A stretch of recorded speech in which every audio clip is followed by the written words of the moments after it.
नमस्कार दोस्तों, आप सभी का स्वागत है हमारे इस प्लेटफॉर्म पर। और आज हम बातचीत कर रहे होंगे BSc BEd third year, BSc BEd third year के लिए। और ये जो पेपर आपका रहेगा ये मैथ्स का पेपर मैं आज डिस्कस कर रहा हूँ मैथ के लिए। ठीक है, फिजिक्स के उम्मीद है आप लोगों को मिल भी रहे होंगे साथ के साथ, और शायद जब तक ये मैथ का पेपर डाला जाएगा आप लोगों का एक फिजिक्स का पेपर हो भी चुका होगा। आज हम मॉडल पेपर के रूप में, मैंने बता भी दिया था आप लोगों को पहले, फिर मैं एक बार डिस्कस कर देता हूं कि फिजिक्स के हम यूनिट वाइज डाल रहे हैं और अदर जो भी सब्जेक्ट बचे हुए हैं उनके एक ही मॉडल पेपर में आप लोगों को एक साथ सारे क्वेश्चन में डाल देता हूं। तो हमने बहुत मेहनत के साथ बहुत अच्छे से तैयार करने की कोशिश की है और मुझे ऐसी उम्मीद है आप लोगों की बहुत अच्छी इससे हेल्प हो जाएगी। अब भी इस चीज़ का ज़्यादा से ज़्यादा संख्या में फ़ायदा उठाइए और इस चीज़ के साथ आप लोग जुड़िए। चलिए, दिखाई नहीं दे रहे हैं, नीचे कर लेता हूँ मैं, तब तक बस आपके साथ बातचीत करते जाएंगे। आज हम बात कर रहे हैं, चलिए, बीएससी बीएड थर्ड ईयर और मैथ के पेपर के बारे में डिस्कस कर रहे होंगे। ठीक है, हमने ये पेपर बहुत अच्छे से आप लोगों की तैयारी के साथ बनाए हैं। किसी मैंने खुद भी तैयार किए हैं कुछ मैथ के पेपर, कुछ सर की हेल्प भी ली है। ठीक है, चलिए मैं डायरेक्ट इसके साथ डिस्कस कर रहा हूँ। और दूसरी बात ये कि यही मिलेगा आप लोगों को मैथ में, इसको बहुत अच्छे से तैयार कर लेना। मैक्सिमम जो चीज़ें हैं हमने तैयार करने की कोशिश की, इसमें कवर करने की कोशिश की पूरी की पूरी। अब इसमें ये रहेगा कि एक दो क्वेश्चन हम आगे पीछे एक्स्ट्रा भी डाल सकते हैं, कम भी डाल सकते हैं, जो हमें इंपॉर्टेंट लग रहे हैं उतनी सारी चीज़ें इसमें भी इंपॉर्टेंट। भाई दूसरी बात मैथ में ये है कि भाई नंबर चेंज हो सकते हैं। जैसे मान लो कोई क्वेश्चन आपको डाला है गया कि इसका अवकलन कीजिए, क्वेश्चन आपका अवकलन का ही मिलेगा लेकिन उसमें फंक्शन चेंज कर दिया जाता है, तो प्रोसेस आप लोगों को समझनी है। बहुत सारी थ्योरम भी होंगी, तो उस थ्योरम जब बताई जाती है उस थ्योरम पर एक एग्जाम्पल जरूर देख ले। आपकी बुक है उसका पहला एग्जाम्पल जरूर देख लें उस पर। पहले और दूसरे एग्जाम्पल में से मिलते हैं, एग्जामिनर तीसरे एग्जाम्पल तक पहुंचता ही नहीं। तो जो भी आप थ्योरम पढ़ रहे हो कोशिश कीजिए उसके पहले दो एग्जाम्पल तैयार कर ले। थ्योरम हमने लिखी है तो थ्योरम मिल सकती है और थ्योरम पर क्वेश्चन भी मिल सकते हैं। तो इतनी सी आप लोगों को ये मेरी एडवाइस है। बाकी चीजें इसमें जितनी डाली गई हैं कि कुछ में हम संख्या, भाई संख्या चेंज करने में कहाँ तक, मैथ में कितनी भी संख्या है, फंक्शन चेंज करने में ज़्यादा। तो आप लोग इस चीज़ को थोड़ा सा समझने की कोशिश करें। चलिए हम डायरेक्ट बातचीत करते हैं। हम बीएससी बीएड थर्ड ईयर के लिए और मैथ्स का पेपर हम आज इसका डिस्कस कर रहे हैं। BSc BEd third year paper first है आप लोगों का मैथ्स का, और पार्ट ए के क्वेश्चन अब हम बात कर रहे होंगे। पहला क्वेश्चन है विश्लेषिक फलन क्या है। एनालिटिक फंक्शन के बारे में आपसे पूछा गया है, क्या होगा उसकी डेफिनेशन आप लोग, और ये फटाफट मैं बता देता हूँ, डेफिनेशन बतानी है सबकी। दूसरा क्वेश्चन है सेमिसर फलन क्या है। सेमिसर संख्या जहां पूछा जाता है आप लोगों को, समिसर फलन के लिए पूछा गया इसमें। नेक्स्ट 3 नंबर क्वेश्चन है अणुकोण प्रतिचित्रण क्या है। अणुकोण प्रतिचित्रण क्या है, इसकी आप लोगों को डेफिनेशन लिखनी है। परसंवादी फलन क्या है, भाई इसमें ये रहेगी कि मान लो किसी पर प्रतिबंध होता है कि मान लो कोई फंक्शन इस कंडीशन को सेटिस्फाई कर रहा होता है तो वो परस्वादी होता है, संयुग्मी वैसे होता है। तो आप लोगों को परिभाषा का मतलब वो कंडीशन लिखनी है कौन सी। जैसे मान लो कोई समीकरण आपसे पूछ ली जाती है तो जो फॉर्मूला है या जो कंडीशन है उसके बारे में आप लोगों को बताना है इसमें।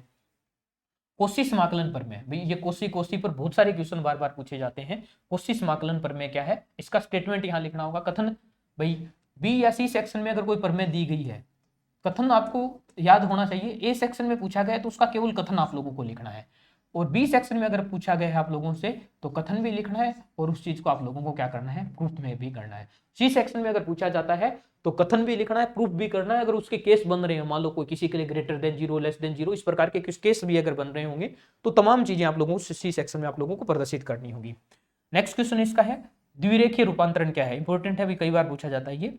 नेक्स्ट है टेलर प्रमेय के बारे में आपसे पूछा गया इसमें। टेलर प्रमेय क्या है, इसका आपको यहाँ पर क्या बताना है, इसका स्टेटमेंट बताना होगा टेलर प्रमेय के बारे में।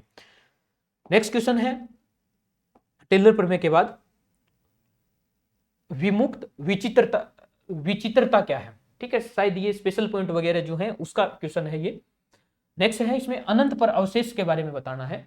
अनंत पर अवशेष क्या है इसको आपको परिभाषित करना है।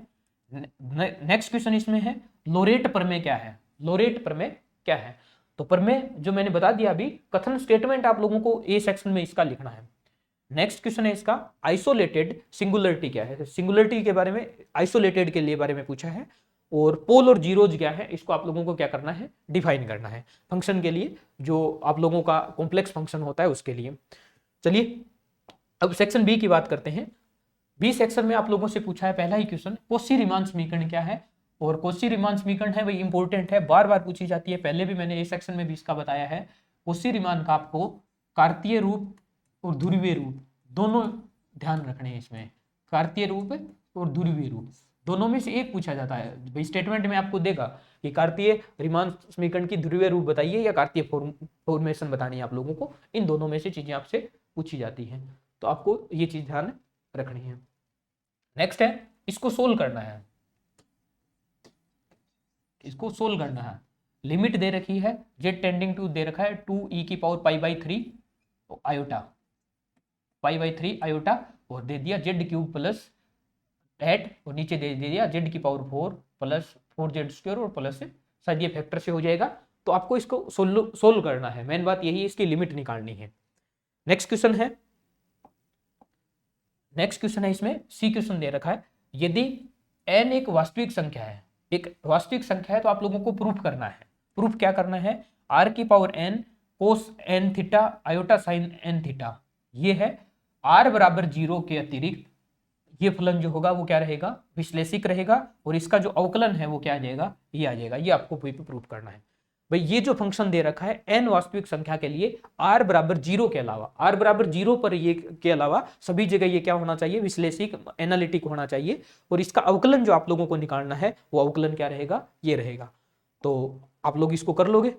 नेक्स्ट क्वेश्चन, सेक्शन बी का क्वेश्चन नंबर 4, ये कंप्लीट आ जाएगा यहां तक। चलिए क्वेश्चन नंबर 4 ये है, चलिए मैं थोड़ा नीचे कर देता हूं, सही दिखाई नहीं दे रहा होगा।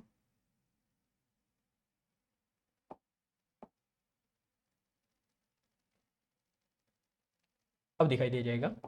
चलिए ये है द्विरेखिक रूपांतरण, ये जो दे रखा है ये द्विरेखिक रूपांतरण, w बराबर az प्लस बी बटे दे रखा है cz प्लस डी प्रारंभिक रूपांतरणों का संयुक्त रूप है। ये आप लोगों को क्या करना है, ये थ्योरम होगी कोई, इसको प्रूफ करना है आप लोगों को। द्विरेखिक रूपांतरण ये दे दिया आप लोगों को, और प्रारंभिक रूपांतरणों का ये संयुक्त रूप है, तो आपको ये चीज प्रूफ है करनी है थ्योरम के रूप में। नेक्स्ट क्वेश्चन है इसमें लोरेट प्रमेय, शायद ये लोरेट प्रमेय आप लोगों को कथन स्टेटमेंट में पहले भी पूछ लिया है। तो जो भी प्रमेय दे रखी होती है उन चीजों के लिए कथन स्टेटमेंट प्रूफ सारी चीजें आप लोगों को तैयार करनी है। नेक्स्ट क्वेश्चन है 6 नंबर, एफ जेड के लिए, एफ जेड जो फलन है जेड का के विश्लेषिक होने के लिए आवश्यक प्रतिबंध क्या होगा, ये हमें प्रूफ करना है भाई। बी सेक्शन जो है उसमें हमें प्रूफ करके ही लिखने हैं सारी चीजें। हाँ पहले आप लिख सकते हो स्टेटमेंट के रूप में कि ये शर्तों लिखें, लेकिन उसको प्रूफ भी करना होता है। नेक्स्ट क्वेश्चन है पवासो सूत्र, पवासो समाकलन सूत्र क्या है उसको प्रूफ करना है। मोरेरा प्रमेय क्या है, ये दोनों प्रमेय होगी, आप लोगों को ये कवर करनी है। 9 नंबर क्वेश्चन है कंटूर प्रमेय से, कंटूर प्रमेय है उससे ये प्रूफ करना है। इंटीग्रेशन है 0 से इनफाइनाइट dx/1 + x² बराबर π/2, ये आपको आंसर निकालना है, ठीक है। तो ये कंटूर प्रमेय है, तो बस यही चीज मैं बोल रहा था। जैसे ये प्रमेय है, ये प्रमेय दे दी, स्टेटमेंट और प्रूफ पूछ लिया जाए तो प्रमेय आ जाएगी डायरेक्ट, और उसी प्रमेय पर अगर कोई फॉर्मूला मान लो कोई एग्जांपल आपसे पूछ लिया जाता है तो इस प्रकार का पूछ लिया जाता है। इसी में दूसरी चीज दे रखी है यही कि 0 से π तक cos 2 थीटा बटे 1 - 2 cos थीटा प्लस a², ये इतना साथ ही है। डी थीटा बराबर कितना आएगा, πa² बटे 1 + a² के बारे में ये आप लोगों को प्रूफ करना इसी फॉर्मूले से। ये 2 क्वेश्चन सर ने डाले हैं इसमें। नेक्स्ट आप लोगों का लास्ट क्वेश्चन है इसमें, कोशी रीसाइड थ्योरम है, ये मैं ऊपर लिख देता हूं, कोशी रीसाइड थ्योरम के लिए पूछा गया, ये थ्योरम पूछी गई आप लोगों से। तो ये सेक्शन बी में क्वेश्चन डाले हैं, तो ये क्वेश्चन आप लोगों को तैयार करने हैं, ठीक है। और इसमें अल्टरनेट वगैरह सर ने नहीं दिया है, डायरेक्ट दे दिए क्वेश्चन। इतने क्वेश्चन आप लोगों को तैयार करने हैं। करना कैसे है वो आप लोगों को पेपर में अल्टरनेट कौन सा करना होता है कौन सा नहीं, वो आप लोगों को मुझे उम्मीद है पता होगा। चलिए बात करते हैं सी सेक्शन इसका जो है उसके बारे में। सी सेक्शन के क्वेश्चन, सी सेक्शन में पहला क्वेश्चन दिया है, प्रूफ करना है एफ जेड बराबर रूट मोड XY मूल बिंदु पर विश्लेषिक नहीं है, परंतु कोशी रीमान समीकरण को संतुष्ट करना है। आपको ये पता होगा कि कोशी रीमान समीकरण को जो संतुष्ट करता है वो विश्लेषिक फलन होता है। यहां ये दे रखा है कि ये ऐसा फंक्शन है जो कॉची रीमान को संतुष्ट तो करना है, लेकिन क्या नहीं है, विश्लेषिक नहीं है। और कहां पर प्रूफ करना है ये चीज, मूल बिंदु पर प्रूफ करना होगा ये। ठीक है, तो ये पहला क्वेश्चन आ गया। नेक्स्ट क्वेश्चन इसमें है एफ जेड, जेड समतल के प्रांत डी में F Z not equal to 0, ये नॉट इक्वल टू 0 के लिए दे रखा है। तो प्रतिचित्रण ये W है, प्रतिचित्रण W बराबर एफ जेड, जेड का फंक्शन होगा W के डी के बिंदु, प्रांत के बिंदुओं पर अनुकोण प्रतिचित्रण है, ये आप लोगों को प्रूफ करना है। स्टेटमेंट ये लिख रखी है, इसको आप लोगों को क्या करना है, इसका प्रूफ करना है। नेक्स्ट क्वेश्चन है 3 नंबर क्वेश्चन, इसमें रूपांतरण दे दिया W बराबर जेड स्क्वायर के सभी स्थितियों की क्या करनी है, आप लोगों को विवेचना करनी है। रूपांतरण के बारे में यहाँ पूछा है और W बराबर जेड स्क्वायर दिया है, उसकी सभी स्थितियों के बारे में आप लोगों को बताना है। और नेक्स्ट क्वेश्चन भी यही है, इसी से रिलेटेड है। रूपांतरण के बारे में बताना आप लोगों को, W बराबर जेड स्क्वायर है, ये तो सेम ही आ गया इसमें, और ये दे दिया W बराबर 1/2 जेड प्लस 1/z के बारे में, इन दो चीजों के बारे में। तो ये दोनों क्वेश्चन किससे रिलेटेड हो गए, रूपांतरण के बारे में आ गया। और ये लास्ट जो है वो थ्योरम है आप लोगों की, इसमें आप लोगों से क्या पूछा गया है, स्टेटमेंट पूछा गया है।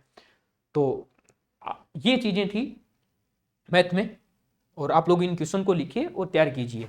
ठीक है, हमने इन चीजों को तैयार किया है, उम्मीद है इनमें से आप लोगों को बहुत अच्छे से हेल्प हो जाएगी। मैक्सिमम नंबर ऑफ क्वेश्चन इसमें से मिल जाए आप लोगों को। पीछे के क्वेश्चन कैसे आए हैं, किस प्रकार के हैं, क्योंकि कॉम्प्लेक्स एनालिसिस ये आप लोगों का पहला पेपर है, और कॉम्प्लेक्स 3 ईयर जो है PSC उसमें भी लगता है, तो उससे भी देखे हमने, देख करके बहुत अच्छे से पीछे के बहुत सालों के पेपर देख करके हम लोगों ने ये तैयार किया है। तो आप इस चीज़ का फायदा उठाइए, और बेस्ट ऑफ लक आप लोगों को एग्जाम के लिए, क्योंकि मैथ में आप लोगों को ये मॉडल पेपर ही मिल रहा होगा। और इतने से कवर कर लीजिए बहुत अच्छे से, बहुत सारे क्वेश्चन समझने डाले इसमें।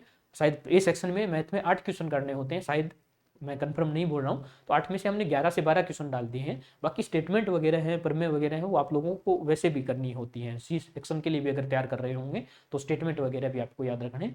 चलिए मेहनत कीजिए इन चीज़ों पर, और जितने भी चीज़ें आप कवर कर रहे हो बहुत अच्छे से कीजिए। उम्मीद है आप लोग बहुत अच्छे से मेहनत कर रहे होंगे, और एग्जाम का समय है, ज़्यादा से मैक्सिमम टाइम अपना यूटिलाइज कीजिए। थैंक यू, जय हिंद।